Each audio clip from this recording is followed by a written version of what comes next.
Today's eProofing challenge, iMessages from Mac, the new messaging service on iOS 5.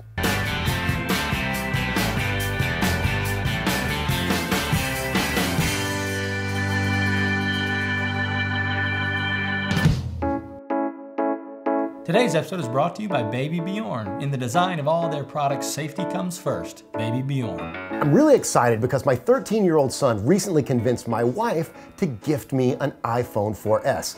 Now, his motives weren't completely selfless. He suspected correctly that if I was given a new iPhone, I might upgrade his old Samsung Rugby, which has always been my recommendation for a first phone for kids, to my hand-me-down iPhone 4, like this one. I've often said in the past that a hand-me-down iPhone or an iPhone 3 in a tough case like this OtterBox is a good choice for a second phone for kids because it has two sets of interlocking parental controls that are really easy to use. The telematics, calls, and SMS texting can be controlled by, in our case, AT&T's Smart Limit service. It's a service that costs $4.99 a month. Really should be free. It's sort of like charging you to put a safety on your Glock.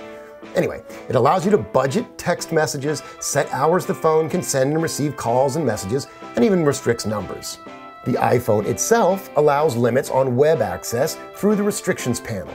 Now, there's no filters here, it's just an on-off switch for web browsing, YouTube, email, and more. The two work together great until iMessage.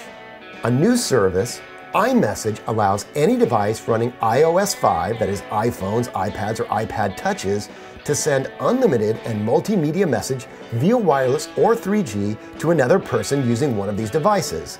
These are not SMS messages through AT&T, so they're not filtered by smart limits. In effect, iMessage defeats the parental controls set up by AT&T. Sure, you can turn iMessage off, but it's not in the restrictions panel, so it's not protected by a passcode. So as soon as the kid figures out that you've turned iMessage off, he or she can just turn it right back on.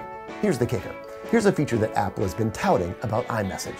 You're having a conversation via iMessage on your iPad, and you decide you want to set that down and continue the conversation on your phone or, say, your iPod Touch. The conversation happens on all your devices that are on one account simultaneously. But what if you have shared devices like we do in our family? All the kids use the iPad, all of them use this iPod Touch, yet all of them are linked to my Mac account. Therefore, if I'm having a conversation with one of my old fraternity brothers about the days gone by on my iPad, my kid can be in the other room, listening in. True iMessage story. This happened to me yesterday. I had a very important business meeting, but the guy I was meeting with wanted to change the location of our meeting, so he sent me a text message. Instead of sending it to my phone, he sent it accidentally to my email. Therefore, because of iMessage, it was distributed to all the devices, including the iPhone that I had recently handed down to my son.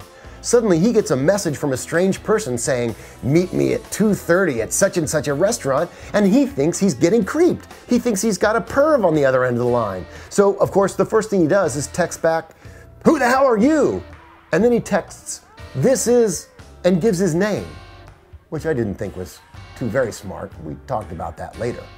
But this is a good illustration of how wires can get crossed if you're not careful about how you use iMessage. So, how do we eProof all of our iOS 5 devices so it's safe for the family and for the grown-ups to use iMessage? It's pretty tough. Turn the wireless system off at night? Well, that's a possibility, although inconvenient for the grown-ups that are staying up late.